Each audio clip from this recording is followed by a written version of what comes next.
important and really nice friends of mine here on the show this evening. Our first hour, we're going to have Tyler Clark, who is one of my original, I want to call him my most favorite, truly one of my sons out there in the ether universe of dimensional time space is Tyler Clark. And I'm just so excited that he's going to be on the show tonight. He hasn't been on my show for at least 3 years that I can think of, so it's going to be quite extraordinary to talk to him this evening. And then in the second hour, we've got my other buddy and longtime guest on my show at all. You know, he always fills in when the guests don't show up, and he's just an amazing dude, and that's Plutronus, Buddy Tron, you know, that you guys all love to hate. So he'll be out in the second hour. And, you know, it was interesting. I was thinking about this today. I started thinking about my relationship with all of like Max and James Rink, Tyler Clark, and then all the people I met in the years to follow the last Super Soldier Summit I did in 2014. That really, boy, that was a tough one. Tyler doesn't know about what happened at that one, but it was pretty wild. And that was the one where I decided I wasn't doing this ever again. And, you know, lo and behold, I will be holding one more mind control summit that's going to cover targeted individuals, super soldiers, and Satanism. And I'm going to be doing that sometime in June of 2018, as we just picked the date yesterday, as a matter of fact. So I will be doing it. I'm announcing it now. I'm ready for the blowback. It always happens. The minute I announce I'm doing this, you guys, my life just gets insane. So, you know, I don't know what to do. It's one of those things where I'm damned if I do and I'm damned if I don't. But I really feel a need to do one last big one. And but we'll be talking more about that in the future. And, you know, maybe it won't happen. You know, I kind of like waffle back and forth. I really have a lot of people out there that want me to do this. And people are coming from all over the world to be in this last one, you know. And I call it the last rodeo because I'll tell you, folks, these are really tough to put on. And we'll get into that a little bit with Tyler here in a few minutes. But before I do, I just want to let you guys all know that I'm feeling much better. And I want to thank, I don't know if it was this show or my other show that I told the story about this leg infection or foot infection I got in July at the MUFON Symposium. I think it was my other show.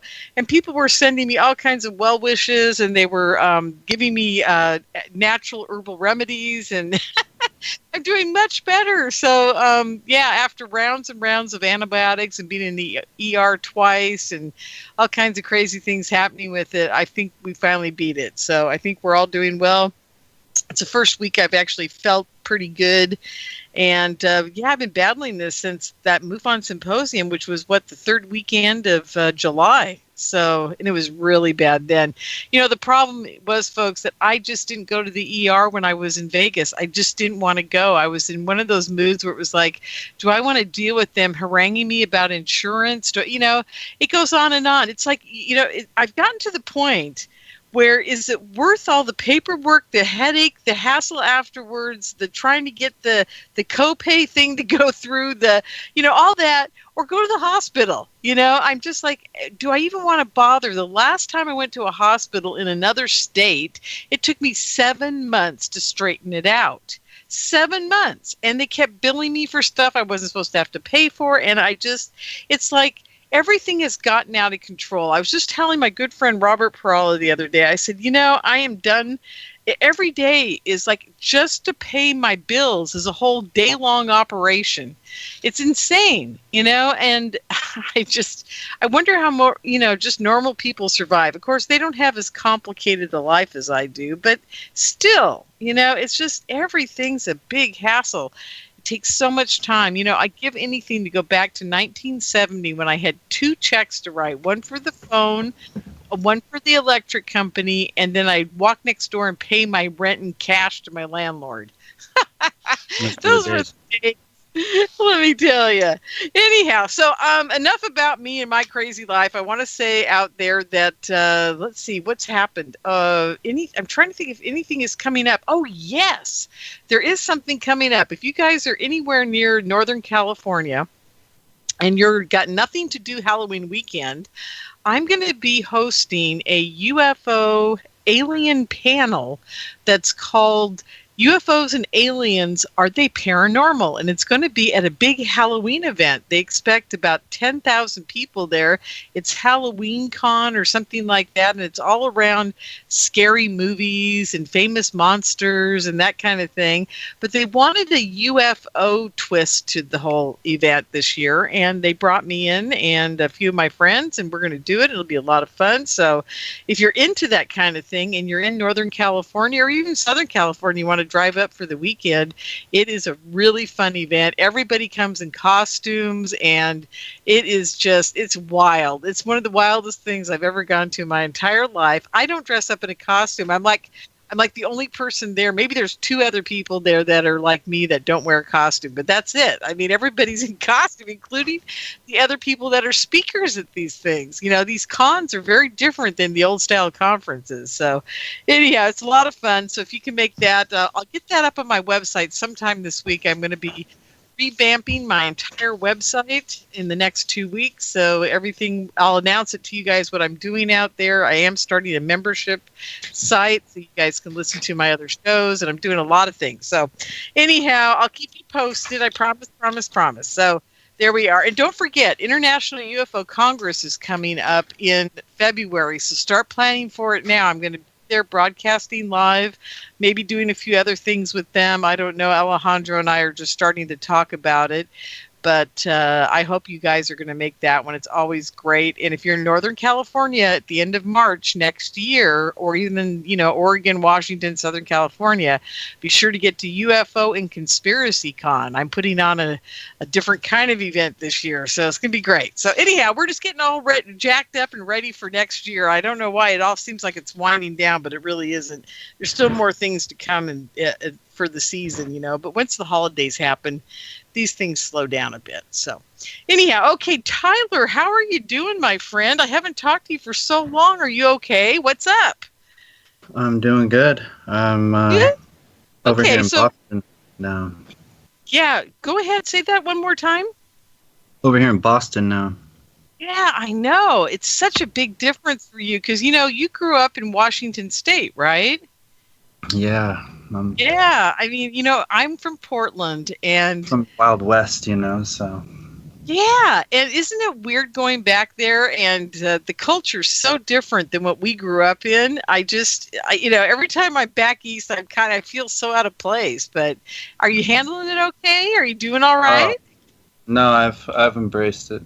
You've embraced it. Yeah. So no, everywhere I go. There's always an interesting the place. Bobster attitude of the Bostonian, the what do they call Fishtown and the whole bit down there. Yeah, no, there's a greater purpose for me to come out here, and there's a lot of interesting places out here. You just have to know where to find them. Yeah, that's true. Well, that kind of leads me to how we met. Now, back in when did we meet? 2012, I think, for the first Super Soldier Conference in Marin County. Didn't you just show up when you did that? I did.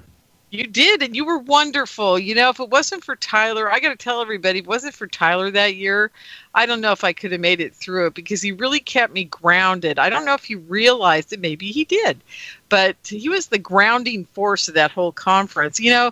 Tyler, I have never really talked about this much. I know James brought it up on his Super Soldier site, James Rink, at one point after Max died. He started to tell the story about how Max almost died at that conference. And I'm aware of all what was that? I'm aware of all of that, yes. The video, yes, I know about that. Yeah, and it kind of made me mad, and I'll tell you why. I don't remember it the way he does. He made it sound like he saved Max. And when Max was laying on the couch on my lap and I was feeling his chest and he was not breathing very much, and I said, okay, you guys, I'm taking him to the hospital right now. And they were all just standing around looking at us, right? I mean, it was I remember the exact scene you're talking about. I just came out of the other room and you told me and actually told me to get ready to go with you. Yep, I did. I was flipping out because, he was in bad shape and I knew it. And I said, there's no way this is, we're going to the hospital right now. And anyhow, so it just made me kind of angry that James got up there and said that he saved him. I was like, yeah, right. But anyhow, so needless to say, so do you want to tell people a little bit about that conference from your perspective? Okay. Sure, well, go ahead. Just tell us what you thought about it and what you did and what you remember. Okay. Well, I was still kind of going through a long stairwell of an awakening process. Each step was kind of a day, if you know what I mean. So every day I would take that next step in knowledge and just everything that was going on with me and everything going on around me. And when I ended up there... Yeah, we should preface this with, isn't Max the person that told you about the conference? Originally it was, I believe, James Rink, actually. Oh, really? Okay, that's wonderful. I wasn't quite sure if it was James or Max, so that's great. Okay, so James told you about it. Yeah. If I recall back, I think both mutually had asked for me to come. Exactly. And I think they asked I think they got a hold of me ahead of time and said, we have this guy, he'd like to come, Kenny. And I said, sure.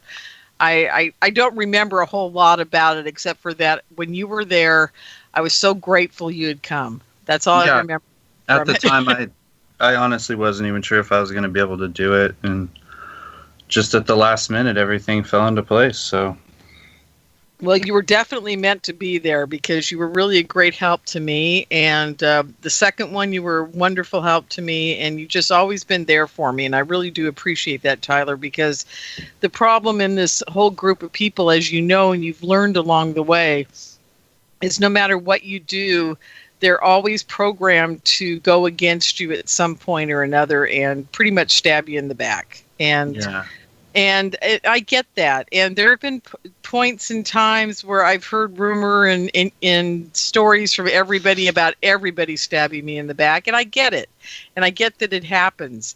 But the one part that I've always been steadfast about is the fact that no matter what happens to this original group of people who got involved with the first super soldier awakening here in America, is that I've always got you guys' back. No matter what happens, because I tell people even on air to this day, hey, James and I don't see eye to eye, but it's okay. I've had my moments with him, and you know about it too, because it's when he was starting to do these things where he calls it a reading or a regression or something, and I keep telling him you can't be doing regressions on people without a hypnotherapy license. You just don't do it. And it just bothers me that he's not a trained regressionist. And then he goes out and does these regressions, it makes me nuts, but I still love him, in spite of all of it, but I'm not going to put up with that because, to me, it's not a good thing to be doing. If you're not trained, you shouldn't be messing with this at all. Yeah.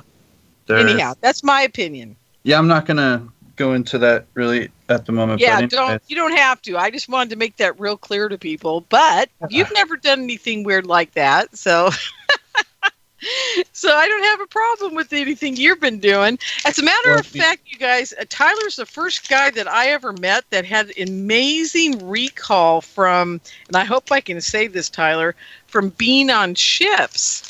Long before I heard people like Corey Good or, even about Mark Richards, Tyler was telling me stuff that was absolutely amazing. So, again, my whole thing about this whole Corey Good thing that's going on, Tyler is one of those guys that I'd say has 10 times more experiences than Corey Good probably has ever had and has amazing things to tell people. But, he's not out there, making bobblehead dolls. So, so there you are. Not that you wouldn't, right? Yeah, I haven't had a chance. I'll be honest, I've been so wrapped up just with my family and just taking care of myself and just trying to heal all my different things that I have going on that I haven't even had a chance to follow all the other people and see if there's a synchronicity or anything. Or well, Tyler, I think there is. I think there's. You never know. There might be, and yeah. So. Yeah, and at some point, I'm going to have to get a hold of you again, and we'll have to reconnect. And I'm going to turn you on to some new people that I've met that I think you would be really interested in talking to, because they have some amazing parallels to what you were talking about. So, I kind of cut you off at the knees about what happened at that conference. So why don't you go ahead and tell people? And you know what? We're not going to take a break tonight, MJ, at the bottom of the hour, because I know Tyler's got a lot to say. So let's go back to that moment in time and talk a little bit about your involvement and Max and your whole take from that. So at the beginning of the conference, or just just your whole take on that whole conference and what Max was doing at the time and that kind of thing. First, I just want to say just a quick couple sentences on what it took to get there. Because it's a slightly interesting story. It is. I remember. Yeah, go ahead. At the time, I didn't have a vehicle. Well, I did, but it wasn't operable. And then I didn't have the funds. And I was also taking care of 2 elderly people, which were my grandparents. And literally the day before, all the funds had just kind of just acquired in my wallet. It was amazing. So anyway, I had got all the money together, and the day before I did the brakes on a van in my front yard, just with a few tools and the bare necessities to save money, and did the rotors and the brake pads with just a hand tire iron from the back of the van. And spent a couple hours out there and probably saved myself about $1,000 in labor. That's right, yeah. So, and I actually did a really premier job. I went and broke them in professionally and everything. So, that was just what wonderful. I had. Yeah. Yeah, I remember that you were telling me that it was just like a last minute thing, and you were so lucky you'd done everything and kind of got ready, and the money came through, and you were ready to zip down there, and you did. You drove all the way from Washington State to Northern California. And I did it in one day. Yep, which I've done before, and it's not a whole lot of fun, is it? It's a long drive. So. I somehow... literally it was almost like one of those movies where you're racing to get to the destination before the sun goes down. It was literally just like that, racing to San Francisco before the sun gets down. That was great. Yeah. So anyhow, you were kind of really blessed to get there and join us, which was amazing. You got there just in time, I think, to help us set up, and we were moving along, and it was fabulous. And then no, it was kind of sad. I had you guys all staying at a house, which was wonderful. I hope it was wonderful for you guys. It was wonderful for me because I got to come over and hang out with you a little bit instead of being at a hotel, which is the one at San Rafael. Yeah, the house we had in Novato. Yeah. Oh, okay, yeah. It was a lot of fun. So anyhow, let's move on to the conference itself. What did you think of the presenters? It was the first time you'd seen anything like that. Had you met James before? Had you met Max before? I had heard of Douglas and some of the others before. I just had never really reviewed their material or had met them. Interesting. Had you heard of Solaris Blue Raven before then? No. Oh, okay, cool. So this was kind of like a whole new world for you at that point. Yeah, there was a purpose for me to be there, so. Yeah. Okay, so when you and James met before the first conference, the reason you guys met was because you were giving him, wasn't it coordinates to different areas where there might be underground bases? Yeah. Yeah. It was very intriguing to me. Are you still doing any of that? So here's the brief. Here's the brief. Okay, folks, perk up your ears. Here we go. It's buried in the archives in the internet, but it's not easy to find because it was deleted from the Super Soldier Talk blog. So at one point I released 27 different bases with photos, coordinates, and explanations of not what each one was, but a reference to tie it into the Hollywood theme because of all the information stolen in the past. Oh, okay. Now, wait a minute. Now, I just got lost because you said it referencing a Hollywood theme, but because of information stolen from past. Oh, I'm confused. Okay. With each base that I released, there would be so many images within the base architecture, and I would use those images and reference them to Hollywood, Marvel type things. And, so that way, when people would look up those things, it would come up. And it's also, I did it in the same way the Illuminati does, where they do more than one thing in one move. I gotcha. So that I also, you know what I'm saying. I do. I understand completely. And so you would call something like, Underground Bunker Ant-Man or Thor's Hammer or something, right? Let me give you an example. Sure. On the Mount Adams one I did, I had Astro. There was an actual picture of what looked like Astro on the side, and that's the dog from the George Jetsons cartoon. Right. Okay. Another one was the teacher from Simpsons. Oh, okay. Okay, and each one, it was almost coded too, the way I did it, because it wasn't, everybody has to understand that part of myself no longer exists. Oh, really? So you're not doing the remote viewing type of stuff anymore that you were doing back in 2012, 13, and 14?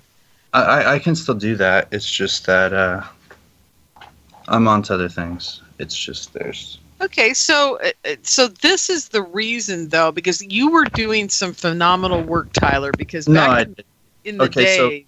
let me take like 5 steps back. Yeah. 27 bases between Mars, the Moon, and Earth. Okay.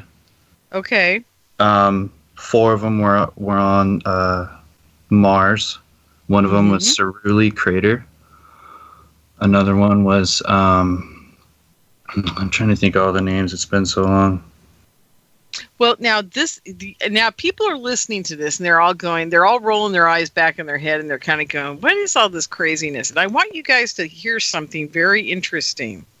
What Tyler has been talking about all these years, I kind of, I listened to Tyler when he has to stay. I stored it away in my head and I remembered this base on Mars that he's talking about right now.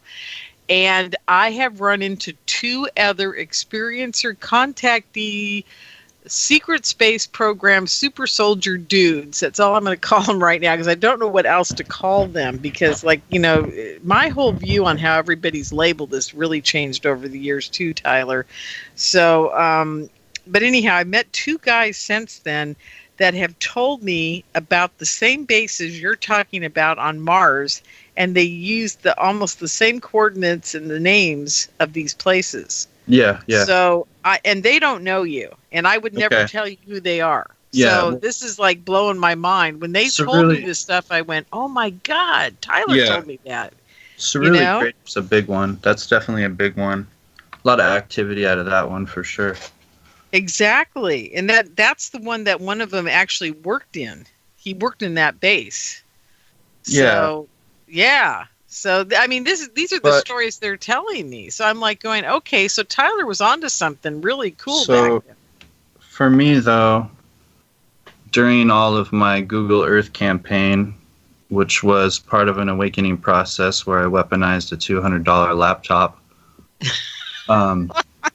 You certainly did. Because I remember, weren't they hacking into your computer like every day for a while there? I did have some strange stuff. I did. You did? You couldn't click on anything, and You know, you'd sometimes see the mouse arrow go across by itself, and it definitely wasn't a ghost or anything like that. No, it was somebody controlling. Plus, it was a really cheap laptop. I'm sure it wouldn't take much more than a YouTube video of training and probably hack it. Yeah. Oh, yeah. Well, the thing is, you and I were experiencing a lot of the same things at the same time. Between 2012 and 14, I would be at 5 o'clock in the morning. I'd be in front of my computer, and suddenly the mouse is going around clicking on files. So I'd be like, okay, they're obviously in here poking around. I think I'll just go to bed and let them. That's what I did. I gave up. If they're going to get in there, they're going to get in there, right? There's not a whole lot you can do about it. That's really no longer an issue for me, though. Yeah, me either.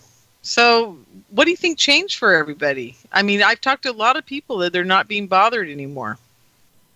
It may be that I just looked a few people in the eye once in passing. I know that feeling. Let me tell you, mine was a little different. Instead of me having to confront them with the evil eye like you did, I actually prayed a lot and I got some protection. And it really wasn't the evil eye. It was just like, I know, what they're doing. Yeah. Hey, did you ever get to meet James Casbolt? You did, didn't you, at the 2013 conference? Yeah. So let's go to two different places, okay? First, let's go back to the night that I saved Max with your help and James's help getting him in the car, because I remember you guys really helped me a lot getting him in the car. Did you go to the hospital with me? We did. We went to the hospital. James was there for that, but James didn't go to the hospital, did he? Because wasn't he back at the house and I was texting him to try to get the pictures of the bottles of the drugs that Max had taken? He had that with us. Oh, he did. Okay. I thought for sure that we were, because I remember showing it to the doctor on my cell phone. So. Or maybe we had the wrong thing or something.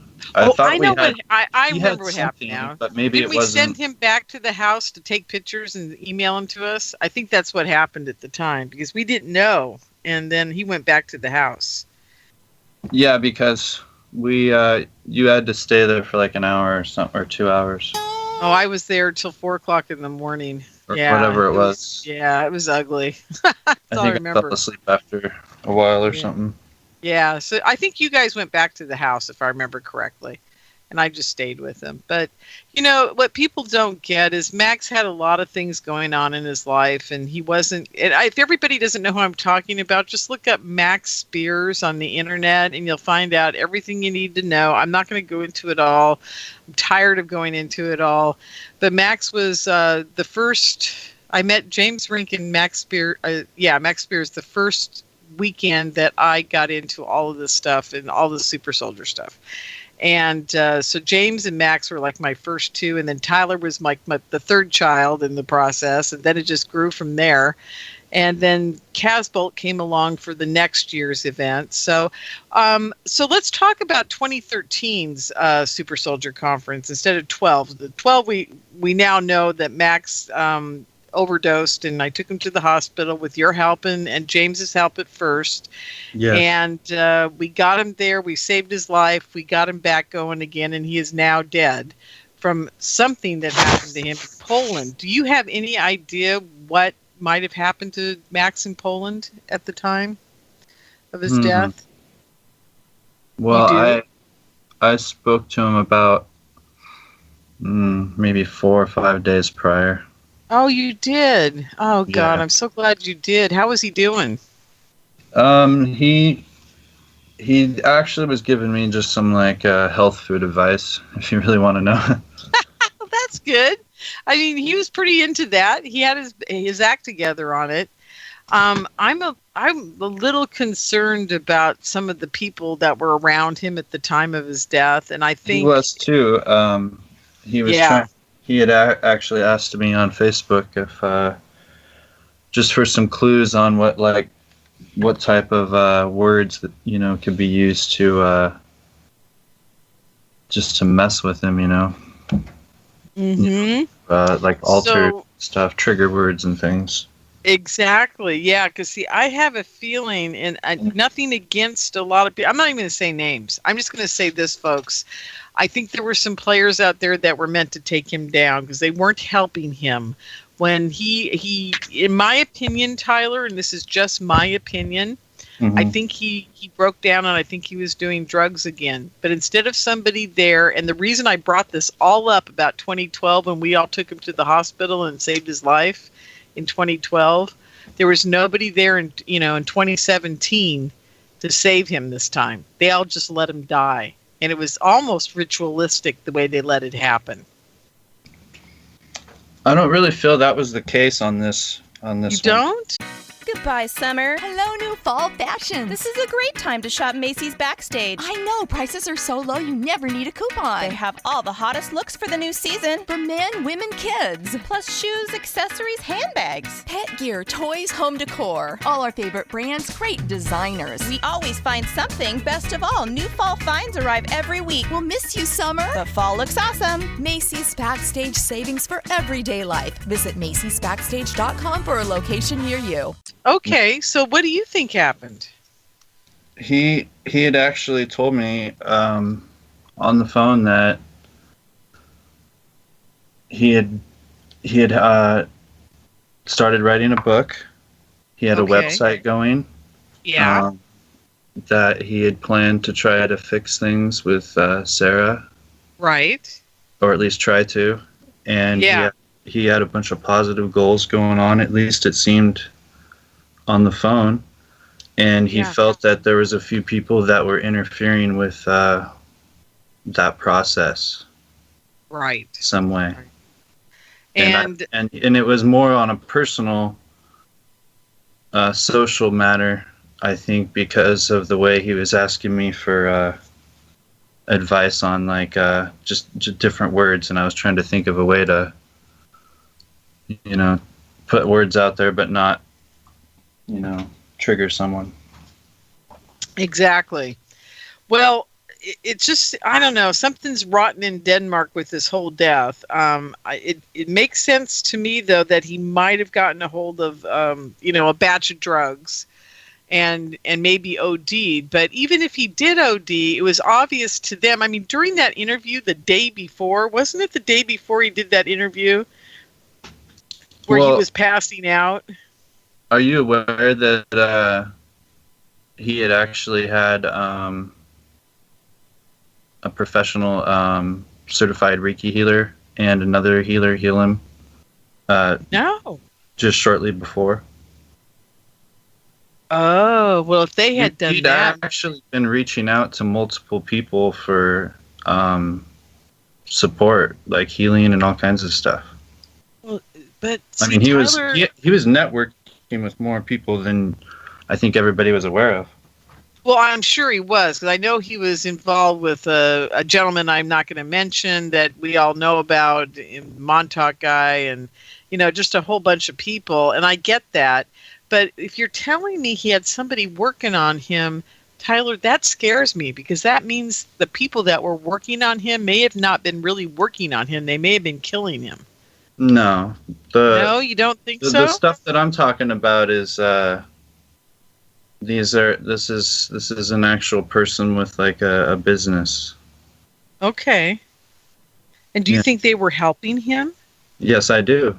Oh, okay. Okay. And so he actually said that he felt better in the reply and the message and continued on in a conversation for several days after that.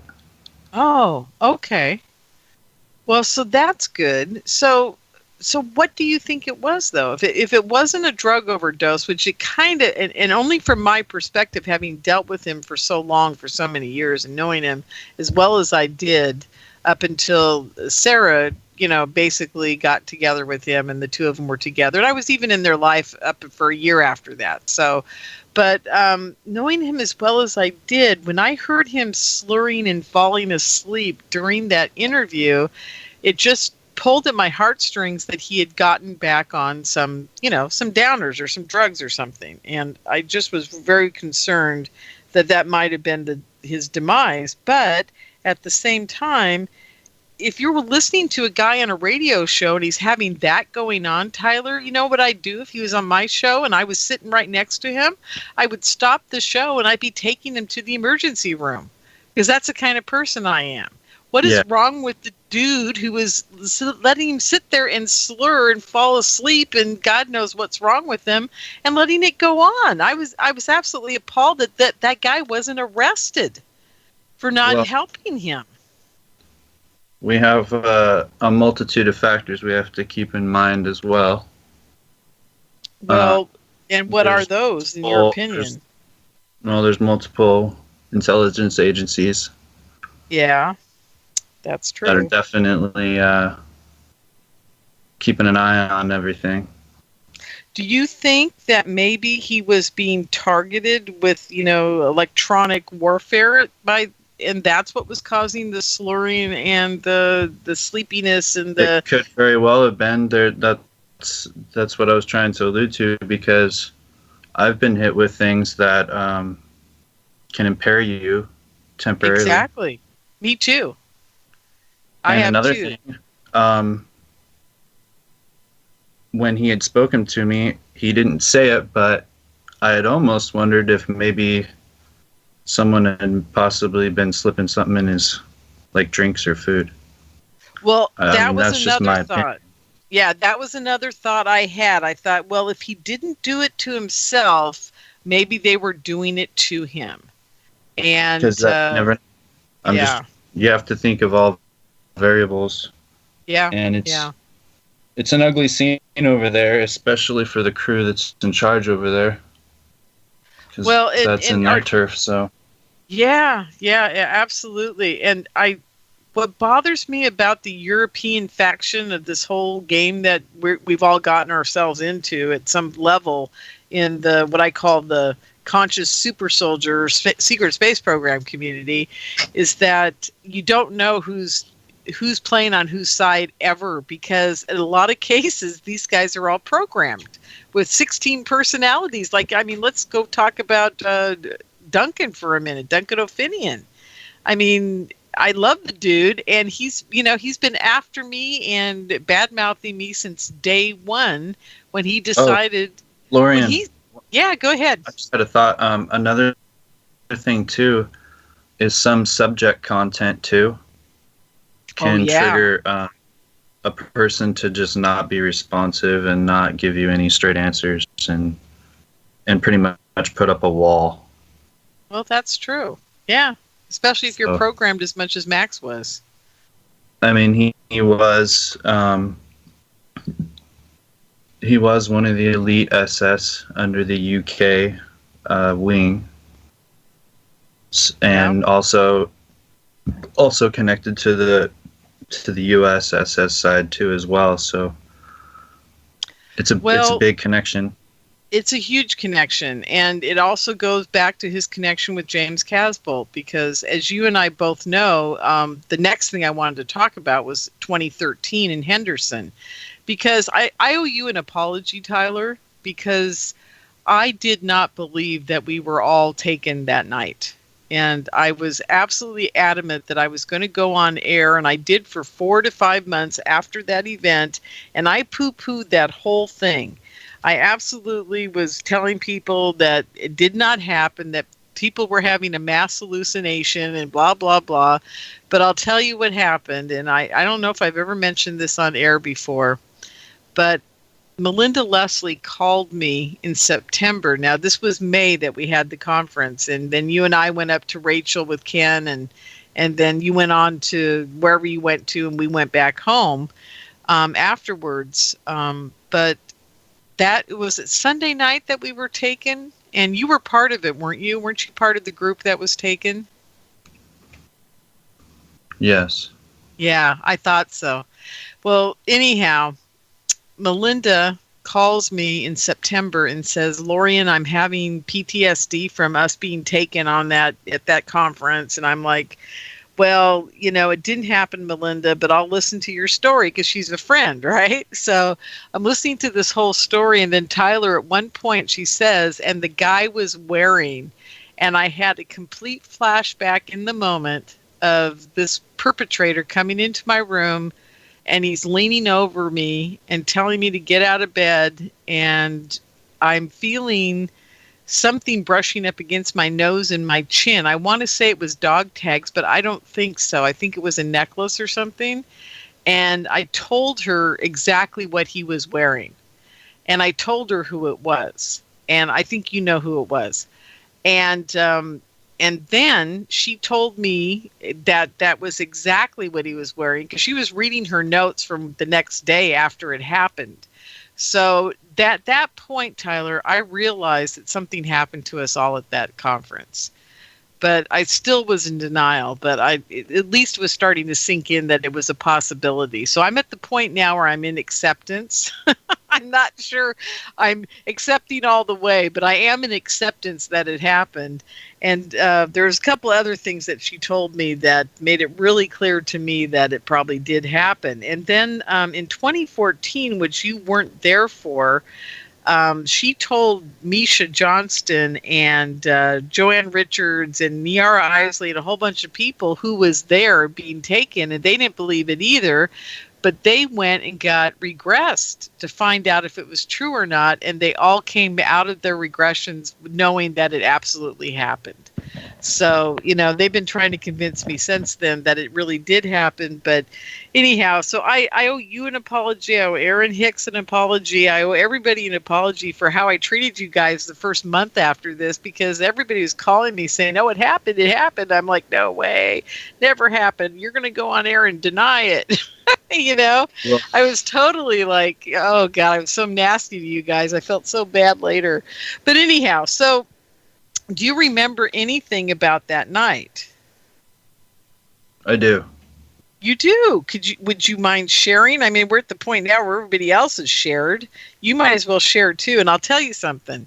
Casbolt's story is a complete crock, as you and I both know. Now that we know what really happened, we know that his story was totally not the deal. But anyhow, do you remember what happened to you particularly? Yeah. Yeah. I had my face lasered open and had a wire placed into my jaw and an implant placed in the back of my ear. Oh, my God. That is very intriguing. And I'll tell you why, folks. You're just freaking me out, because Misha said they did almost the same thing to her. How I know that? What was that? How I know that is I used a spell to unlock my memories. Oh, wonderful. Okay, so you did basic kind of like self-hypnosis, and you did it through a magical incantation, and you got it to work. No, I placed a spell on a rock, and then I interacted it with my bioelectric field. Okay. And then over time, it intertwines through the signature of the word that you say, and through that, it pulls out what you want, which is recall of past memories. Now you're going to have to teach me how to do that. I'm going to call you for magic lessons here pretty soon. That is very cool. Okay, so yeah, go ahead. Well, I was gonna get into since we've spoken, I had my 33rd birthday some years back. Yes, you did. And at the time of me turning that age, a great many things were revealed to me. Really? Of past lives. Also other dimensions, places, multiple biblical characters, wow. All kinds of things that you would never think. Even things that happened even before this planet was created. Tyler, if you'd said that to me, back in 2012 or 13, I probably would have looked at you cross-eyed. But now, after what I've heard from everybody else that I'm in communication with about all this stuff, there's awakenings going on with you, what I call the kids, the people under 40 that are in this whole consciousness, expanded knowledge realm where you guys are you're waking up like exponentially. I know. And I have to finish. Go ahead. Let me finish. So, in order to prove what I just said, is I in fact chose to come here. I in fact chose my parents. I chose my parents. There's a way to do it when you're in another dimension. There's a mathematical equation. There's a time. You have to understand how to do that, and that you can go through a black hole. That's another way to come here. Oh. And that's what happened to me. God, that is so cool. And you know what, Tyler? I just heard a very similar thing from another guy about 5 months ago. And it's, yeah, go ahead. It's not that I'm separate from the whole human soul group or anything like that. It's just I was away, and now I'm back in circulation, at least for the time being. And do you consider yourself an alien or non-human, or are you just aware of your soul essence to the point where you understand this stuff? I am the same thing that Achilles and all the greats were in the past. The only difference with me is I possess the genetic of both gods, vampire, and the Aryan bloodline, and the also Aryan the bloodline. Cherokee bloodline.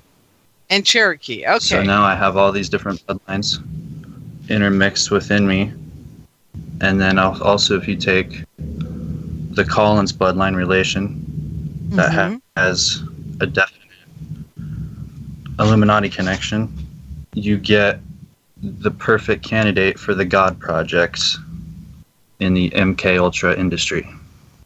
Right. Now, yeah, and the people that are listening to this that are rolling their eyes again, I got to tell you folks, Tyler's onto something huge here, because I didn't believe this either. And I was just on the phone the other day with Fritz Springmeier, and we were talking a lot about the bloodlines. And Nick Redfern's very much into it as well. So I hope you people are listening to what Tyler's saying, because Tyler just gave you the key to a lot of things here. The perfect storm for MK Ultra is a combination of many things, and Tyler has them all. So go ahead, Tyler. Go ahead. Okay. Talk. Yeah. Okay. So, what's happened is there's some SS that can... Okay, I want to get the whole super soldier thing out of the way right now. Sure. Go for it. In the underground, it's not called that. And I was going to say that on Carrie Cassidy's video, but I wasn't comfortable, so I decided not to go into depths of information, but it ties into the I Ching Book of Change, and the true SS are superior soldiers. They're the superior man. They know what powers they need. They know what powers they don't. They know when to talk and when not to. And they know who to help and not to. And they know how to carry themselves.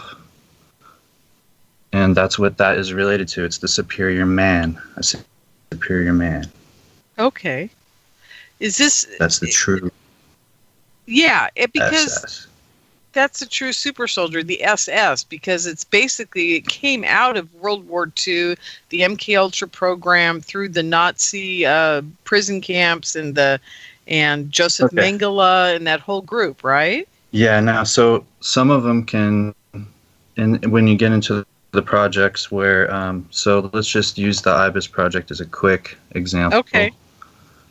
That's one where it's a God type project where they were trying to incarnate a certain God into a body through the genetics that were in the body.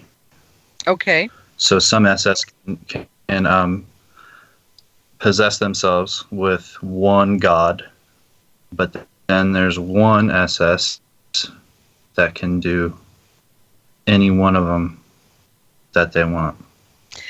Tyler, when you say all that, of the Egyptian ones.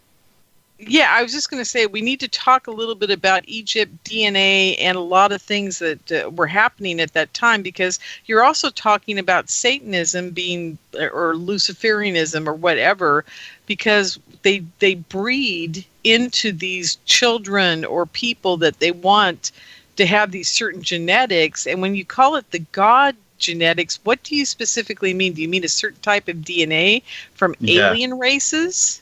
It's... in order to really give the audience a 100% scientific term, you'd literally have to take it down to a microscopic level. But I believe it's I don't know what the exact name of it is. I don't. Okay, that's fine. I've heard a lot of names, and in the public arena, there is no name. Right. In the medical scientific community that we live in right now, there's no names for this. I think it actually hits upon a more energetic, electrical level. What do you think? The best thing I can actually really describe it is it's an angelic class of DNA structure, and I know how it works. I can actually feel it when it happens in my body. Through the helical coil of your DNA, when you put a block and it doesn't form a perfect coil, and one piece is taken out, that being can no longer do that with that being, because the energy doesn't go in a full circle. Got it. It doesn't cycle properly. It comes to an end through the DNA. In the Stargate TV shows, it took a person with specific DNA to go down to Antarctica and sit in a chair to activate a Stargate. And that's another thing that they do. That's what they do with me. And I can explain how that all works. It actually goes back to Adolf Hitler in World War II. He had sent out all of his best SS in the middle of the war, when his generals advised him not to go after all the important relics of the past. So now let me interrupt you for a second, because everybody's going to go, oh, that's Indiana Jones. But Indiana Jones was taken off of this story, because I know that this story is true, because I've asked people in the CIA whether that happened. So you go ahead to continue on. I just want people to know that you're not making this up. This is absolute a reality. So during the Project Paperclip movement and the building of underground tunnels all throughout the 40s, 50s, 60s, 70s, and 80s here on the East Coast and all the United States, corporations were formed, and corporations and different businesses bought,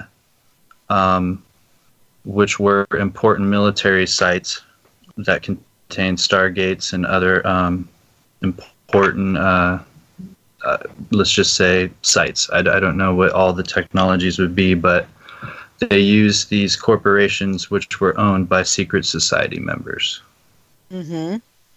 So therefore you have the military, secret society members, and corporations all collaborating. And we find this all over. And that's what the deal is over here.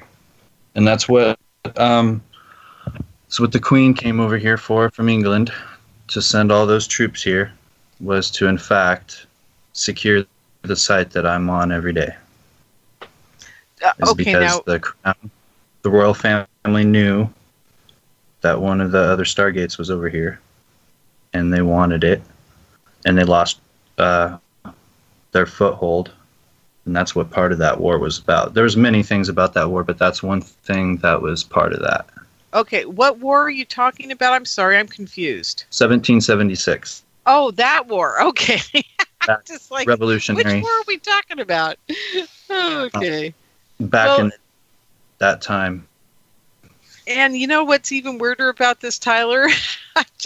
5 months ago, I was talking to a friend in Canada who had been doing a whole bunch of research on the high masonry at the time in 1776.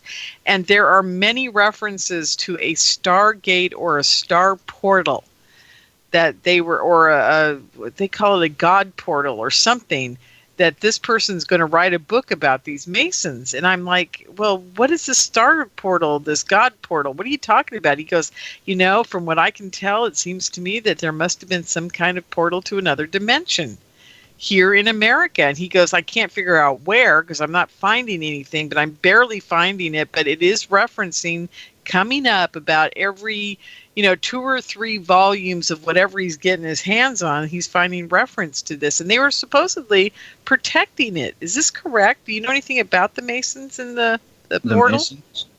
Yeah. Well, the Masons are very important. They've been infiltrated by so many different groups that the Masons themselves struggle to maintain their structure. Yeah, that's true. As far as their secret part of their structure, which is the knowledge and all the elders. And there's a good side of the Masons. The Masons have had a bad name put out for them because of some that were, not following the original traditions too. Yeah.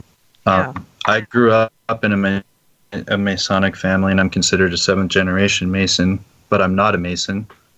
But I've been to the halls and I've spoken to a great many Masons. And in fact, the Masons have actually helped me when no one else would. So, yeah. I think people, in fact, what needs to happen is more good people need to go into the Masons instead of just discrediting them. Maybe people should go check it out. I totally agree with you, Tyler. I have a lot of good friends that are older that have been in the Masons for years. They've done nothing but good works. I know them personally. I've been at their dinner tables. These are great people. And if there is degrees above 33rd, they don't even know about it. So, it just bothers me when people blanket statement that all Masons are bad, this whole thing. No. So anyhow, well, your life is just turning out to be fascinating. And I got to say, I'm so happy you've been on the show. But do you have any last words for us before we hit the break and go on to our next guest? I've been so entrenched with my life and raising my family that I've had to take a break and push a lot of people away. And I apologize to everyone I did because I had to focus on some other things and perfecting a few shielding techniques, and I had a number of issues going on. But what I need to do now is I need to get louder. I need to actually reach out to to some friends in the Hollywood community, because there's a lot of people in the Hollywood community that need a lot of help. Yeah, tell me about it. I know exactly what you're talking about. There's been a whole long line of deaths lately. And I think that that's not going to stop. So. Yeah, I agree. Well, Tyler, thank you so much, sweetie. I really appreciate it. I just loved having you on the show tonight. And what I'm going to do is I'm going to have you on my other show for a full 2 hours coming up pretty soon. Can you do that for me? I sure can. Great. That's just great. I've got to move on to the next guest. We're going to take our break, folks. So Tyler Clark, you're going to be hearing a lot more about Tyler because I'm going to help him get back out there and get involved with people. I'll do the best I can to help him. He was there helping me save Max the first time. So, we didn't get to him the second time, but hopefully we can do things in the future to keep anybody else from dying in the community if we have anything to say about it, right, Tyler? No, we've all had good intentions, and I just kind of hope over time that everything comes, is revealed.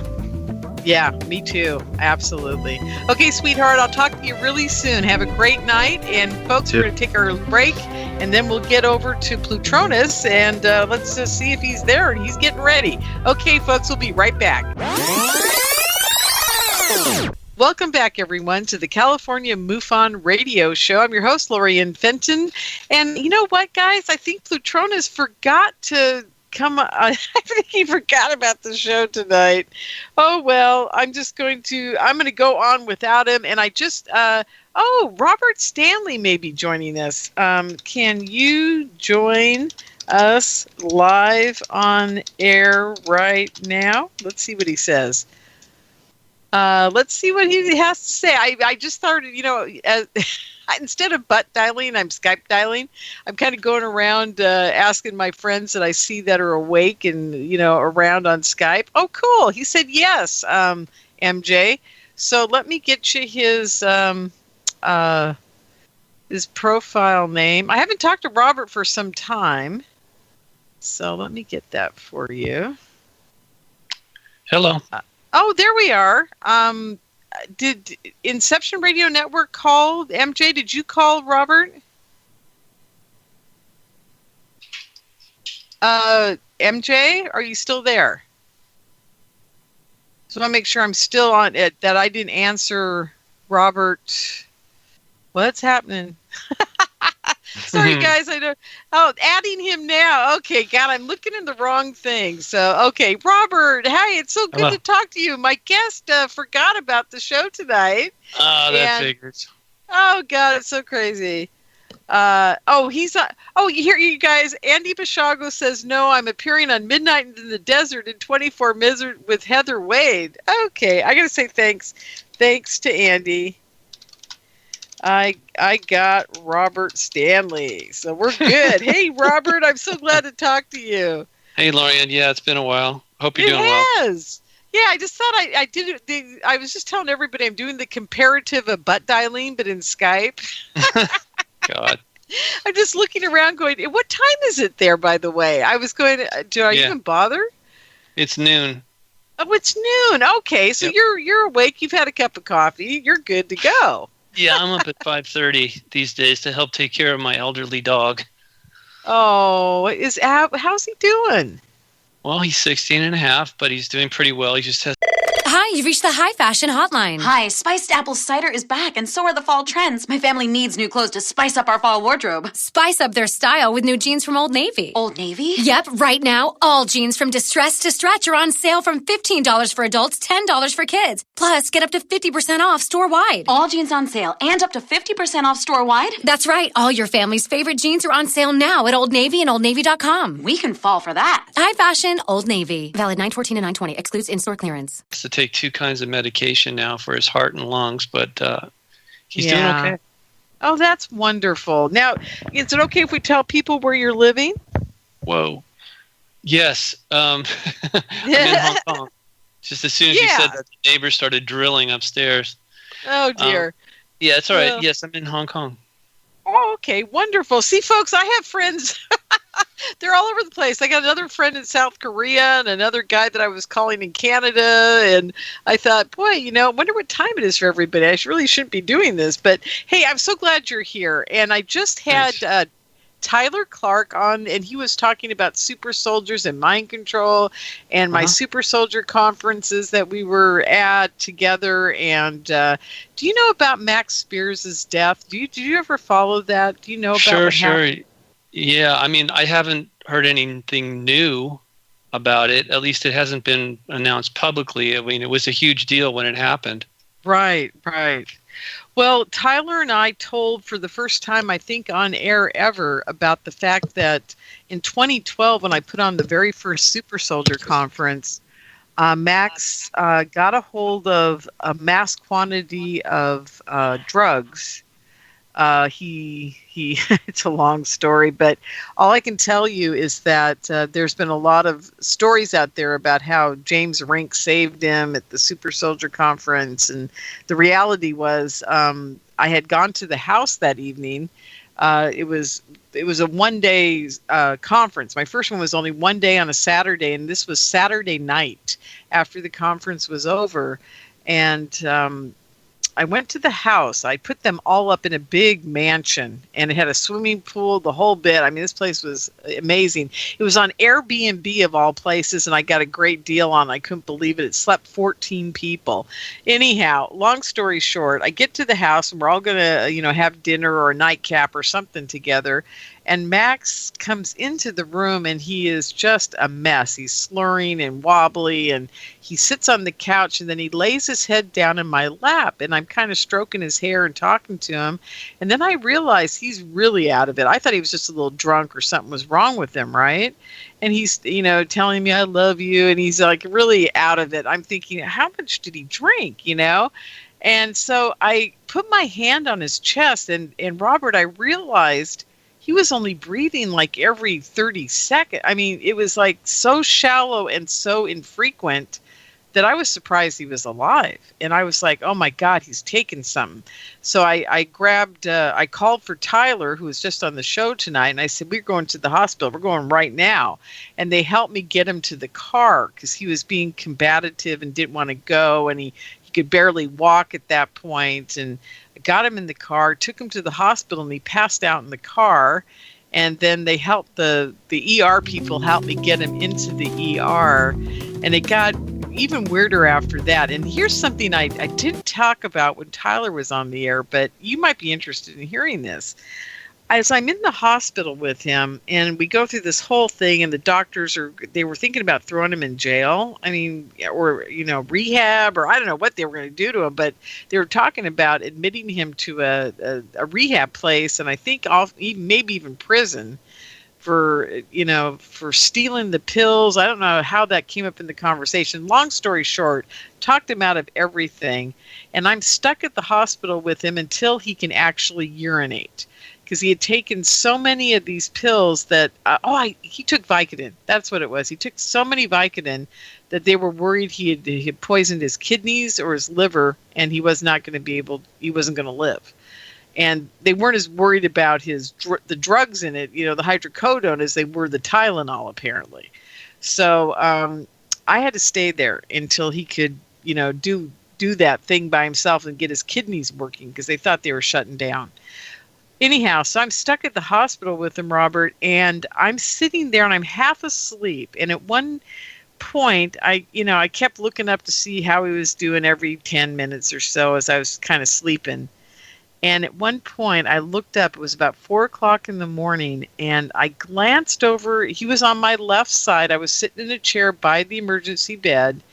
And I looked over to the left, and just as I started to wake up and look over to the left, I see a black shadow figure around him, his upper body. I couldn't see below the bed, of course, but I'm looking at this thing, and it looks to me like it's got hands coming out of it, and it looks like it's going around, the blackness is going around his head.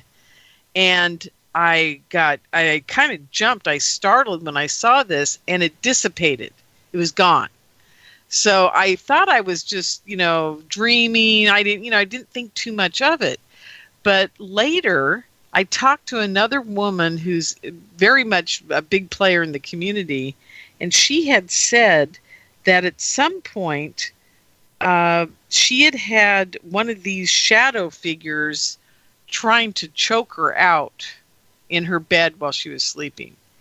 So I was putting two and two together, and then I started thinking about what you had talked about with, all the covert stuff that's going on, and Camilio by Robert Guffey, where our military has, invisibility cloaks. And then I really got going on this whole dark shadow figure that's trying to kill people, through the remote viewing community and the PSYOPs community, because I found out they were using psychics to develop these kind of astral dark beings that could go to people in person and strangle them, kill them, give them heart attacks, do whatever, and that this is a real deal, and they're doing this.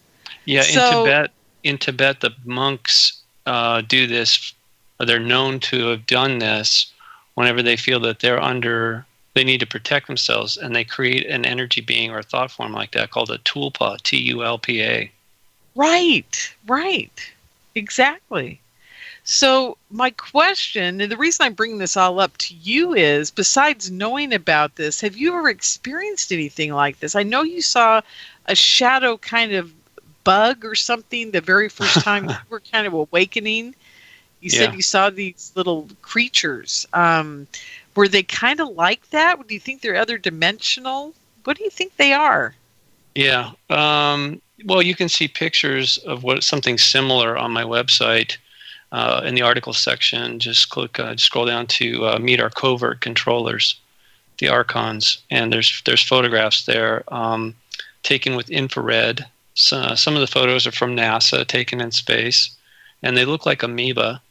But there's obviously entities that are non-physical that can do the same thing. They're parasitic or predatory, and a lot of people have described them very similar manner, and obviously the same type of behavior. So, yeah, it's too bad. I'm not sure why Max was targeted like that, but a lot of times people, I know the Catholic Church would consider that possession. Right. And they are obviously not very, whatever they're doing, it isn't working very well. No, it's not, is it? Every once in a while, they're able to break through people. What we haven't done, Robert, is I haven't even told anybody who you are, where you're from, and what you're doing. We should probably do that first, real quick. How's that? Then I'm going to get into some good stuff, juicy stuff with you. Yeah, it's cool. I mean, Lorien, I guess you didn't know I'm world famous now. You are? Yeah, thanks to YouTube. Well, thanks to YouTube, some of my interviews, video interviews, have gone a bit viral. I mean, over 300 views, and on one particular thing. So it's I'm starting to get a reputation. Not that I really want that. It's just, for whatever reason, a lot of people know who I am these days. But yeah, you can tell this audience. Yeah. Well, Robert Stanley has Unicus Magazine, and Robert, spell it for them, would you? Do you mind? Sure. It's spelled UNICUS magazine.com. Excellent. And he has the most amazing stories, articles. He's published other people. Wes Penray is also one of the people that you put up on your website, correctly? Aren't you kind of his archivist or his person that does the stuff for him? Yeah, we've collaborated on some things. I think we found some common ground. I'm also featuring in my library, which is free. There's a link to some other free books written by a guy named John Piniella. And that series is called The Divine Secret Garden, and that's very interesting. Some people are finding it helpful. I did, so that's also up there now. What did it do for you, in a nutshell? Well, it helped me to understand the difference between, it was kind of shocking. I really didn't want to believe this, but apparently some of the people here that we think are human are actually part of the simulation. They are programs. They're not really connected to a soul. And that was kind of a shocker, but I guess it really helped put things into the proper context. So that, among other things, that was helpful. Okay, you just opened up like the biggest can of worms in my brain that I've ever encroached upon. But okay, so let me ask you something. If they are part of the Matrix and they're like a holographic, whatever. Yeah. They're still organic material. They're still a human body, right? No, they're not. Oh my God, are you serious? Everything in the Matrix is digital. Everything in it. I mean, see, this is the thing. Okay, so here's the deal. If you go to my website, the first thing you're going to see is a new article called The Matrix Exit. Hold on. Okay. Yeah, my neighbors, just as soon as I said that, they started drilling. Anyway, it is a very good summary of what we need to understand about Robert, Matrix. By the way, the drilling's not very loud for us. Okay, good. If it's bothering you, I get it. No, it's right not bothering it. It's right over my head, and I wasn't sure if you were hearing it. Okay, so anyway, like I said, there's a new article right on the front page of the website. Okay. And if you click on that, called The Matrix Exit, it'll give you a summary of what I've learned in the last few months. And I mean, there's some very interesting graphic examples and other articles and animation and stuff that'll make it quite clear. What I'm trying to say to you in a nutshell is that everything in the Matrix is a simulation. It's based on something real, but it isn't. So so how in the world does this relate to us? Well, some of us are souls. Not all of the people you see running around here are connected to a soul. So it's like this. If you're in a video game, if you're playing a video game, it seems real, but you know it's not. Right. Your avatar, the avatar that you're controlling in the video game, is equivalent to the body that you consider to be you right here in the Matrix. Got it. All right. So this is the problem, though. When we've been playing the game too long, that our souls basically forget who they are and how they got here, and more importantly, how to leave at some point. So they'll be here for lifetime after lifetime after lifetime, and that is at some point it becomes detrimental. Okay, So, and detrimental in what way? Is it because they? Well, think about it this way, Lorien. If somebody is playing, we know this is for a fact. If someone is sitting in, we think of as this real world here. If they're sitting in their basement playing video games for hours and hours and hours and hours on end, it starts to affect their life, their health, their thought process is all affected negatively. So the same is true for a soul. If they have been connected to the Matrix for too long and they start to believe that it's real, right? There's a negative effect that follows from that. In other words, they become asleep. They forget who they really are. Oh, absolutely. I've always said this, and I think the first thing that goes for people that have been here too long and have forgotten that they have a counterpart out there in the other dimensions that may or not be in other dimensions, I don't know, but I can tell you this. I know that I am not just this Lorien sitting here in the chair doing my radio show. Right. I've been other places. I know that this place is seriously hell. And I know that it is what you make it. But I also know that I've got to get the heck out of Dodge. My whole gig is, this is the last time I'm coming here. It's my mantra. Every morning I get up and I say, okay, just remember, this last time you're stationed here. You're not going to be here next time, so don't worry about it, And, I'm very much aware that this is not everything. Okay. Good. And then I get around the people that don't even understand that there is something else. And I realize that they've lost touch with their soul. And what you're saying makes a lot of sense. It's like they've got a disease. They don't have empathy anymore. They can't think clearly. They're so self-absorbed. They don't even understand. There's people right next to them in line at a grocery store. They cut in line in front of you. They do weird things, and then you're looking at them, and they don't understand that you're like. I'm just going to use another prime example of another just so simple thing that makes me insane on this planet. Is I'm at the Orchard Supply Hardware buying some stuff. I get in line. The lady opens up the cash register, and she says to me, I'm not the next person in line. She says to me, come on over here. And I said, no, there's two people in front of me. Let's ask the lady in front of the next lady if she would like to come over to your line. I mean, this is how unaware people are, And not that I don't know if it's, go ahead. I go crazy over this stuff. So there's something that you should, in order to clarify what you're saying there, some of the people who are connected to a soul outside the Matrix, if those souls are so deeply asleep, then they tend to act badly, behave badly. Yeah, they've forgotten. But then there's the other extreme of that, which is that as I said before, some of the people are not connected to a soul. They're just part of the Matrix. They're programs, and there's been more and more of them. There aren't more souls coming here. And the reason they're doing that is so that they can keep more of us distracted so that we'll stay here. The reason being, from my understanding at this point, is that once all the souls have left the Matrix, it will end. It no longer serves any purpose, and it will end. So the beings who are invested in it, the entities that started it and are running it and feel like that's their whole reason for being, which is kind of idiotic, but it's sort of like having an amusement park, right? Yeah. If nobody went to Disneyland, at some point it would just deteriorate into nothing. And nobody would. I mean, why would you go to work there? Because there isn't anybody going to the park. Right. Yeah. Exactly. So it's the same thing, and that's the other thing is they know that more and more of us are waking up, And this is why they're acting increasingly desperate. But the unintended consequence of that is it actually wakes more souls up when they do that.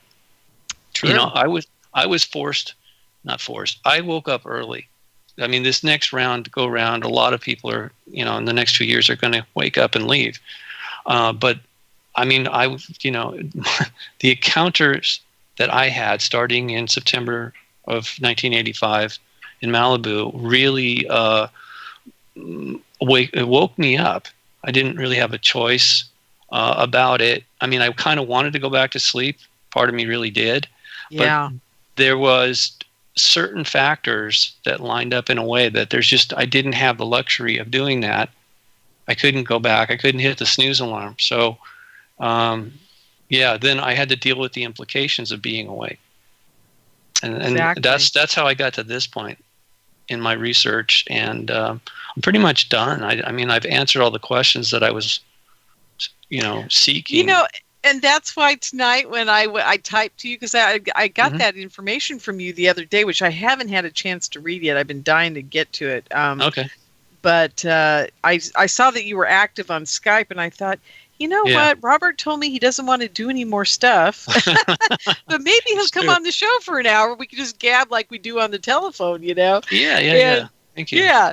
So, it's very interesting you bring this up tonight, because I kind of been having this weird thought lately that I'm wondering if people are organic, just like suits. Like, I was thinking about the old Dan Burrish episode. I don't know if you followed that whole thing and read it intently, but I followed everything that came out about Dan Burrish. I read every article. I watched every interview. I did everything I could to try to understand this man, because I thought he was pretty extraordinary. And if his story was true in any way, shape, or form, he had done something quite remarkable by pushing that alien entity back into a tunnel.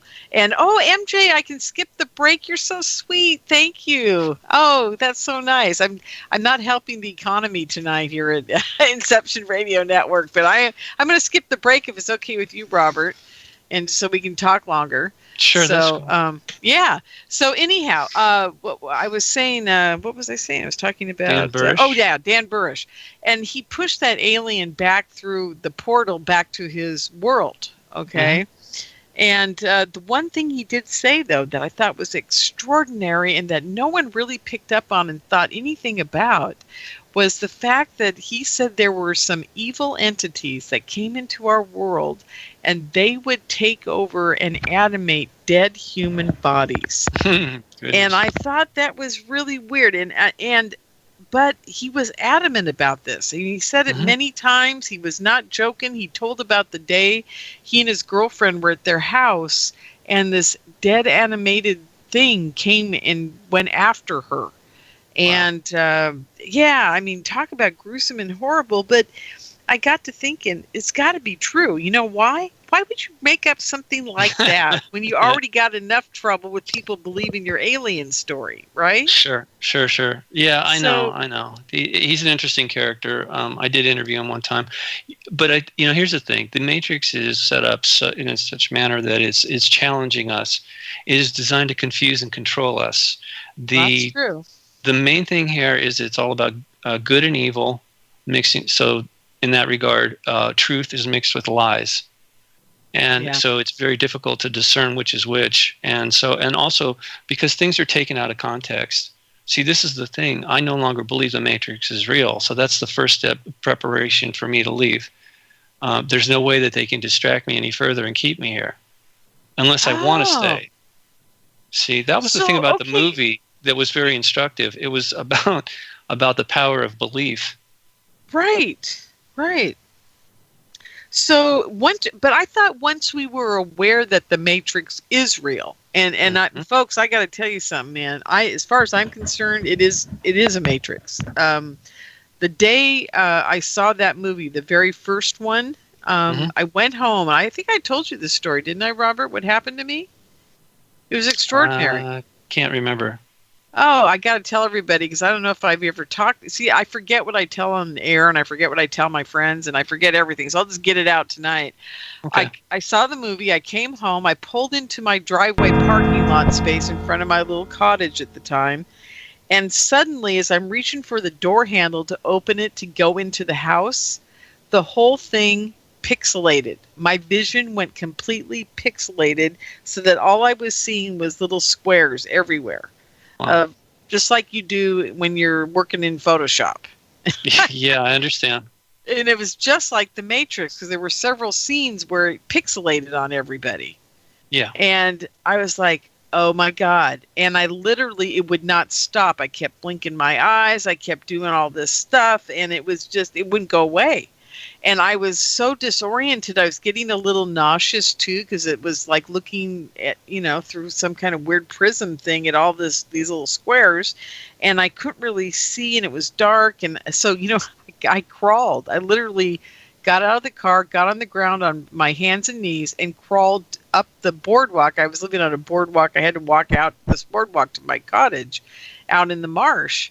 And I crawled all the way down the boardwalk until I got near the house, and I could make out the shape of the porch and the light on the porch, and crawled up, opened the handle, walked in the house. And the minute I got in the house, it completely went away. And I was so flipped out for 2 days. It was insane. And it came back briefly that night. I had to use the restroom about 4 o'clock in the morning, went into the bathroom, and it totally pixelated while I was in the bathroom. And then I blinked a few times. I thought to myself, oh my God, if this goes on, if this is permanent, I'm screwed. I can't walk around like this. I can't read. I can't see, whatever. And it went away right after that. Right after I had the thought of, oh my God, how am I going to live like this, right? So, and I was petrified for days afterwards that it was going to keep happening. And it never happened again. But it scared the bejesus out of me. But later I realized it was just making a very solid point to my subconscious and my conscious reality that this is totally real. The Matrix movie was the key, and there you go. I thought it was very poignant what our subconscious can do in a situation like that. So anyhow. So that's what happened to me. I thought it was really crazy. But, hey, that movie, the day I saw that, I knew the red pill thing. I was like, oh, my God, this is it. This is the answer to life. If you do nothing else your whole life, you've got to watch that movie. So getting back to what I said, it isn't real. It's virtual reality. It's a simulation. The experiences that we have here are virtual, but we are still learning from them. That's why it exists. It was set up originally by Lucifer or Enki, whatever you want to call him, as a way. He's a means for him to be Lord, God, Savior, Creator, whatever, of his own domain. And we agreed to come here. This is not punishment. We agreed to come here because it was interesting. It was different. And it was allowed to happen because much like a flight simulator, you have to do that before you can learn how to fly an aircraft because it's safer to do it that way. Obviously, if you crash, you're not going to kill anybody. And so if you think about it, this is really what the Matrix is for. It's a curriculum. We're learning through experiences, and it is very challenging. But there's, as I said, there's also a danger if a person is in it too long and they start to believe that it is real. They forget the context, that they're not fully here, that their soul is outside the Matrix, and they're just controlling a body remotely in the Matrix. They can become very disoriented and actually believe that the Matrix is real when it's not. Yeah. Well, this leads me back to the whole thing that I always get to with you is this Enki character. How does he play in with this? I mean, he has no control over us on the other dimensional side where we're a soul being and controlling this body here, does he? Oh, that's not true, Lorien. Oh, no. Unfortunate. Yes, and it's not true because it's not even control. It's very clever. It's sophistry. They are, again, they're trying to confuse us. So when we leave the physical body that we're not fully in anyway, the connection is broken, the silver cord is snapped, Okay. And the avatar is deleted from the system. Our soul is free to go. However, what they do is they will trick us into agreeing to come back. Again, if we're under the illusion, if we really believe that this is the reality, it's very simple for them to, put the light in our eyes, so to speak, and appear to us as whatever, some sort of angelic, godlike beings, or even if it could be just, loved ones. They can morph into, like, my grandmother and say to me, Robert, you have unfinished business, and there's this wonderful family that, is looking for, they have room in their family, and they would be good to you and help you and all this stuff. And it sounds great, but when it's a trick. It's a trick. I told you, they really want us to stay here as long as possible because it's job security for them. And it's sort of an ego trip, I guess, too. Although it's kind of silly. But anyway, so those are the dynamics that are going on when we so-called physically pass over, which is all an illusion. But it serves a purpose, and it is very challenging. And I just want people to be aware of that. I do have a very interesting article about that called, hold on, let me see what it says here. Yeah, let me get back to the web. The Death Trap. Wes Penray wrote this. It's called The Death Trap and How to Avoid It. Okay. Although my understanding, and Wes we're both evolving. Our understanding, our levels of understanding have increased after reading The Divine Secret Garden. I sent that to a lot of people when I first started reading it, and a lot of people are actually benefiting, including Wes Penray and myself. So it's not really just that simple as looking for a way to get through the grid, the energy grid around the planet. There's some other levels of preparation, and I outline that in my newest page article, whatever you want to call it, called The Matrix Exit. Okay. And it's very, very easy to find on the front page of my website or in the article section. Yep. Wonderful. Thanks. So this is all just, when did you discover this book about the garden? I mean, did he come to you? How did it all take place? Yes, he sent me an email with a link to his books and no explanation. and I thought, well, that's intriguing. I'm wondering, Divine Secret Garden, that sounds pleasant. I wonder what the secret is, Right. So I clicked on the link, and I looked at what his books that he'd written, and he was giving away, just like Wes Penray, these, obviously a lot of time and effort and research and soul search. Don't miss Old Navy's Saturday Steal. Today only. Get incredible deals on all of your favorite Old Navy styles. All dresses are 50% off. Plus, super soft leggings are just $6 for women and $5 for girls and toddler girls. And comfy tunic tees are just $10 for women, girls, and toddler girls. Hurry in for our Saturday Steal today only at Old Navy and OldNavy.com. Valid 9/16, excludes in-store clearance dresses, leggings, and tunic tees. Select styles only. Went into writing these books, and he was giving them away, and so the first book is called Forbidden. I think it's called Forbidden Knowledge. Okay. It has a lot of quotes from the Bible in it, which at first glance I was like, oh no, I don't want to go through this. But as I've read it, I realized the only reason he was quoting from the Bible was to deconstruct it and actually show you where the lies were mixed with the truth. And that was very interesting to me. So it's not religious. In fact, it's the opposite. It's Gnostic. Gnostic is a very interesting term. Gnosis, spelled with a G. It means knowing through experience.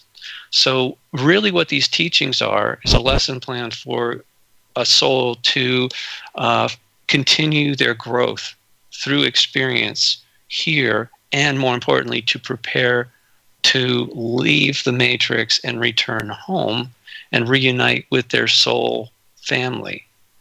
And it's very beautiful. I mean, I see why he contacted me, because I use a lot of similar terms or analogies for the soul being a seed of light in a garden that came from a tree, etc. It's a very organic process. Sure. Right? So, but he was trying to illustrate, and I think he did a pretty good job, that like what I've told you, I didn't want to believe this for the longest time, but I felt it was true. In fact, I think I would have discovered this back in 1990 if I hadn't been psychically attacked. I'm pretty sure that's why they came after me. I was told you, I think I mentioned this, when in early 1990, I was attacked by some sort of artificial intelligence over the phone because they were reading my mind, and I mean they being a group network. AI is not new. It's been here all along. Right. See, but so I was looking into abductions and androids, literally androids among us, and that was a shocker at the time. And but I think if I pursued I just need to ask you one question. Are you talking more along the Terminator type of AI creation? Yes. Yeah. Okay. Yes. Okay. Yes. I wanted to get my beam on this. Not an alien type of created android. No, they're called robotoids or synthetics, or so they're kind of like they're a hybrid between a machine and a clone. Gotcha. So they're copies. They're copies, but they're modified copies, and they can be. There's a bit of a download that goes on, but it's more than that. Once it's been downloaded, then you can augment it by programming. Adding more programming. So anyway, these explanations, it's just, like anybody, if I had gotten too much information too soon, it wouldn't have made any sense to me. So everybody progresses at their own rate, just like if you were in school. Sometimes you can't get through a grade, so you're held back. Sometimes you accelerate your learning and you actually skip grades. We see that all the time, right? So why would it be any different for a soul's progress or path in the matrix? As I said, it's a curriculum, okay? There's a series of, it's just like, okay, so in a video game, if once you've completed level 1, why would you keep playing level 1 if you can go to level 2? And so it's the same game, but the challenges are greater. Yeah. And so the longer you stick with it, the challenges get greater and greater. And I believe that I came here to help wake up souls that had really forgotten who they were and basically stuck here on some level. They were so deeply into believing the Matrix was all there is, and it's like the reality. Jeez. Okay, and so I'm not the only one. I believe there's been many souls that came here thinking that, it'll be simple. I'll just wake them up. Well, it isn't that simple, and the longer you're here trying to do that, it's very seductive. You can forget. And I mean, I have days, Robert, where I wish I'd never woken up. Honest to God, I swear to God, wish I'd never had that weekend in September. Wish I never went to the conference. I see what you mean. Yeah. Remain blissfully ignorant. Yep. Yeah. But that's not your nature. As a soul, at some point you have to wake up. Look, okay, so back to the analogy. School is not real. Okay? It's teaching you things, but it's not reality. You have to go outside of school at some point to live in the real world. That's true. Yeah. Okay, so the same thing is true for this matrix. We are learning from experiences. It's increasing our skill sets, but at some point we have to leave and apply those skills and live in the real world. And this is not a real world. It's a simulation. It's virtually real, but it isn't. It's nested within creation, the true reality, okay? But it's not reality. Now, here's the really big problem. The reason we're even talking about this is that the Luciferians know that quite a few souls are waking up, and even more are going to wake up here in the next few years, and they will leave the Matrix and not return. Yes. So what they're doing is not only are they adding more programs into it that are distracting and confusing us, trying to control us, but they're also offering up what is called the singularity, so that people think that they can download themselves into a machine, right, an artificial intelligence or a cyborg type of situation. So in essence, they're going to offer. They've already created it, but at some point in the near future, they're going to say that you can. In essence, it's a singularity. It's a simulation within the simulation. You can see examples of that on my new page called The Matrix Exit. So this is really a desperate attempt, and it's going to work. Some souls will actually go deeper into another level. It's sort of like the Russian dolls, it's one nested inside. Yes. So this is really, that's their intention. I think they will have some success at that, and I've been trying to warn people that that's not a good idea. But again, it's a choice. Free will has to be respected, and if a soul chooses to go deeper into the Matrix, believing that that is their only option or the best option, then we have to respect that. But I don't agree with it. I think it's a terrible idea. Okay. Well, I'm still trying to wrap my head around the fact that I know that my soul is somewhere else controlling the situation I'm in here. Right. And what's interesting, Robert, do you ever find yourself saying that, feeling like your soul is more like God? I mean, or that you're talking to your soul as a separate entity?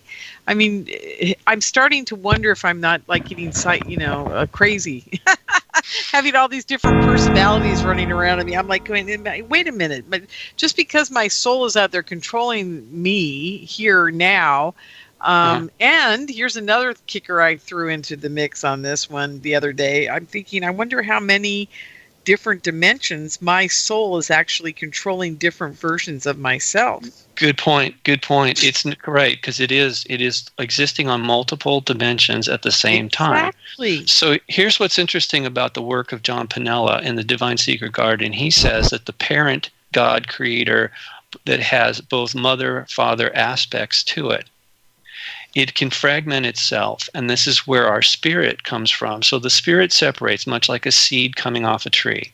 That spirit then resides in a place. It's not a tree yet, but it's come from the parent tree, so it has all the attributes of the tree. Call it God. So the spirit is not God, but it is it's a fragment of God. Okay. All right. So it is now existing in another dimension. And it has the potential to become a God as well, naturally, as it matures. And part of its maturity is, its growth, is it needs to have experiences to do that. So what it does is the spirit then fragments itself. It sends out like little sparks of light, again, like seeds. So the seed at some point literally sends out more seeds, but these are now smaller segments or versions of itself. And that's what a soul is. And it's interesting because I'd never ever considered that, but when I read it, it felt very familiar, and I could actually see it in my mind, and I could feel it in a part of me that I don't think is physical at all. In other words, It was like a memory, a soul memory, and it really made sense to me. I could relate to this, so this is why I'm telling you. I'm relating it to you. Right. That our soul is actually just, and it's. A spirit can send out many, many, many soul or sparks, like little drones, out to have these experiences. And so, in essence, one spirit can be, so there can be many souls here that are all from the same spirit. Well, exactly. And I've got a very and that's what you're feeling. That's what you're tapping into. And I know it's a little disorienting at first, but you got to think of it as it's actually a benefit. It's an attribute that you can, I wouldn't call it, just a terrible word. You can exploit it, but not in a bad way. In other words, it's a resource. It's a beautiful, wonderful resource that because here's the difference. All the souls that are connected, I've seen this, I was shown this before, is that they're all connected through a web of light. That's right. And, I was just going to say that. Right, I was shown that when I was 14 I know you're one of the few people that have seen it. Right. Yeah. But see, now the thing is, we all cooperate with one another because we're all related. And what would be the point of competing against yourself or selves, right? We're always cooperating and collaborating with each other. So whereas in the Matrix, it's all about competition. That's true. That's it. That's what it is. You've hit the nail on the head. Competition, because that's what leads people away from love. It leads them into fear. It creates chaos. It causes distrust. It doesn't allow you to connect with others. and it is based in fear as well, though. I mean, don't you think so? Yeah, absolutely. Yes, it is.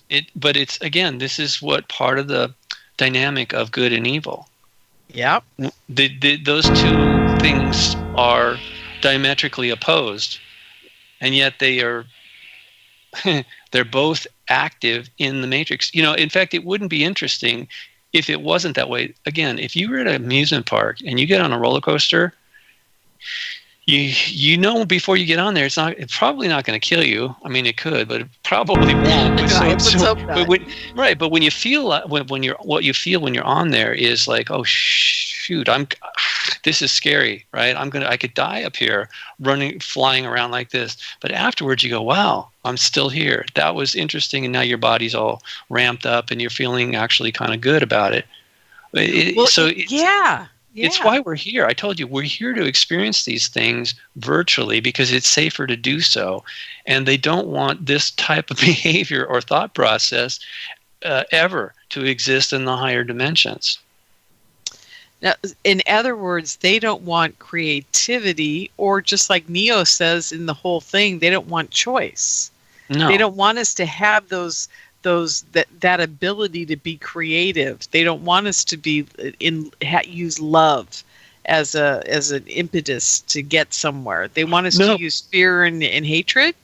Right, to compete with one another. That would be the evil side. But the thing is, what's really interesting, on the good side, one of the things that we can practice, one of the skills that we can hone, is to be to be of service to others of our own volition, of our own choice, not because we're forced to be a slave, but no, because we choose to help others, to be of service to others. There's a huge difference. Those are two completely different things. And actually, the good deeds that we do here are never lost. Those experiences, those gestures, those good deeds are retained forever outside the matrix in, I guess, it's a terrible analogy, but I'll just call it a spiritual bank account. Okay. Or if you're in school, you have a record, right? They keep a record of your grades. Yeah, okay. So when you do good, it's all in your record. If you do bad, up to a point, there's a lot of that is allowed for. It's understood that you're going to be tempted to do evil while you're here, because again, the body that is not yours, the body that you're controlling right now, that is part of the matrix. And even though you're controlling it, as you started this conversation with, you have seen other entities trying to control the body of Max Spears and other people. Right. And they do. Yeah. They do. So our soul is not fully in control of the body. It can be. There's a competitive thing going on there all the time because, well, again, you think about it, it's not our body to begin with. It's part of the matrix. So why wouldn't they have a backdoor to control it? Mm-hmm. You see? So it's a very interesting dynamic. It is. And, you're kind of got me just really thinking. Every time I talk to you, Robert, I for 3 days afterwards, I go into this whole, I go nuts for about 3 days. And then I finally go, okay, that was a cool leap. Because I make another leap in my development. I can always tell after I talk to you, I'm like, oh my God, I've progressed again. Well, gee, is this what I really wanted to know? God. I give you an analogy of what's happening. When there's more than just words being exchanged here. On a soul level, what I'm doing for you is like if you had a coal or an ember and you blow on it. Your soul is like that, okay? It has a divine spark. I am just rekindling that spark. I am blowing on it, not figuratively speaking. I am blowing a type of air on it and brightening and making it glow brighter. That's it. That's all it is. Yeah. That's part of the waking up. And you know what's cool? I was told this by the angelic beings that I get in contact with. Robert, I never wanted to do this. I am not a radio talk show host. This is not my thing, right? I mean, this is like the last thing that, as you know very well. Yes. So I sit here and I go, well, why am I having to do this? And what they have said, almost similar to what you're saying, they said people can hear you that are ready to take this on. You know, they're trying to decide in their soul and within this whole matrix if they're ready to open up and become part of this reality. Okay, that my mission was to get to as many people as I could through my radio show, that they understood that this was real and that they could actually hear that within not my voice, not what I'm saying, but within the spark of my soul to them on an emotional level. That's what they told me. Right. So it's a soul recognition. This happens to me a lot. People think that I look familiar to them, but what they don't realize, and it took me a while to figure this out too, is like, what is with my face? Why do people think I look like somebody else? It's not that. They, on a soul level, they recognize me. They feel that connection, but they're trying to put it into words. You know, like, oh, you look like so and so. Or I feel like I've known you for a long time, but it's on a higher level. Yeah. Because as I told you, we're all family to begin with, all right? Those of us who are souls, we all come from the same place. So in that regard, we are family. Do you think there's a lot of us that are like in sub-pods of the soul? I mean, like, do you think you're in my soul group? Or do you think there are It's possible, but that's really not important. Lorien, right, because it's not important, because but all the spirits came from the original place.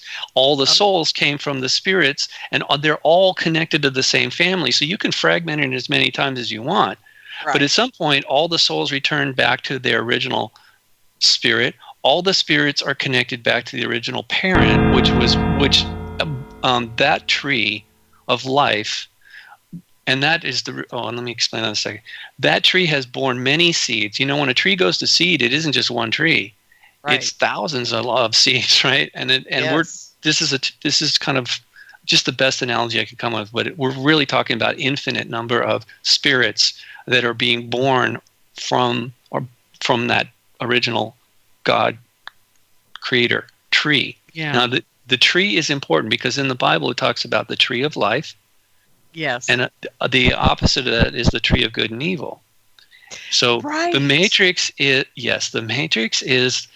the family tree of Enki or Lucifer. That's his tree. So in a way you could say we were adopted by him. Those of us that chose to come here have been adopted by him, and he wants us to consider him to be, like he did to me, he wants us to consider him our father. So, I mean, yes, he created the matrix. Yes, he created the physical bodies, the avatars, even though they're not real, they're simulated. He created all that, and that is his family tree, and it is the simulation of the matrix. It is good and evil. But even Enki has a soul, and he came from the original family tree of life. The tree of life is something that we can't experience when we're in the matrix. Right. It's outside. It exists outside the matrix, and yet absolutely. So does our soul. You're talking about the Torah right now. What you're basically saying, because that's exactly where it describes this whole thing from top to bottom, and that the bottom is the matrix, and that you have to ascend through the different levels of the tree to get out of it, basically. Well, it's just remembering how you got. First of all, I said, you have to realize that it isn't real. You have to stop believing the lie that this is a reality. It's virtually real, but it's not our home. So there's a couple steps that have to happen, and I outline them all in that new page. The Matrix great. section. Okay. So I'm it's looking really at it right now. This is not difficult, Lorien. The problem is it's been withheld from us. It is forbidden up to a point, because if think about it from the point of view of the administrators here. Okay, so if you're in a classroom, if somebody walks up to you and gives you all the answers to the next test, well, that is cheating. And you basically you're, because you're cheating yourself, because you're never going to really know if you've learned the lessons or not. That's right. Okay, so this is part of the process here. The answers are available, but you have to look for them. Just as in a classroom, they're in a book, or you can talk to a teacher, or you can talk to your classmates, but eventually you're going to find the answers. And then once you accept the answers and integrate them into your consciousness, then you will pass the test. And then at some point you can apply that knowledge in the real world. So again, that's really what's going on here. This isn't punishment. I know it feels like it at times. Sure feels like it to me. I know. It can be. It's very challenging. It's very seductive. Well, okay. We only have a minute left or less in the show, but I want to just say one thing. Then why do the evil guys attack, let's say, me, for example? Why is that happening? Well, because you're helping others, and they're trying to inhibit you from doing that. Okay. They can't entirely prohibit you from doing it, so all they can do is inhibit. This is why they don't want us going astral traveling whenever we want, because it gives us access to all kinds of information that they don't want us to have. Right? Because if you wake up too soon and you start waking up others, like, oh, pretty soon everybody's like, that's it, we're done, we're leaving. And they're basically out of a job. So they're basically just doing their job. Well, they're doing what they need to do to survive. It's right. We usually say it's human nature, but now I'm going to say it's soul nature to do that, right? Correct. Yeah. Oh my God. Well, this has been wonderful. Thank you for stepping up to the plate tonight. I really appreciate it. My pleasure. And so I'm really excited about your new stuff on the website. So this is really cool. Thank you. And I will be reading everything, I promise you. And if I come up with any questions, I will definitely Skype you and ask you a few. Okay, right. Sweetheart? Thank you so much. Right. Okay, everybody. We'll have a great week, and we'll see you next time on the California MUFON Radio Show. Good night, everybody. Don't miss Old Navy's Saturday Steal. Today only. Get incredible deals on all of your favorite Old Navy styles. All dresses are 50% off. Plus, super soft leggings are just $6 for women and $5 for girls and toddler girls. And comfy tunic tees are just $10 for women, girls, and toddler girls. Hurry in for our Saturday Steal today only at Old Navy and OldNavy.com. Valid 9/16, excludes in-store clearance dresses, leggings, and tunic tees. Select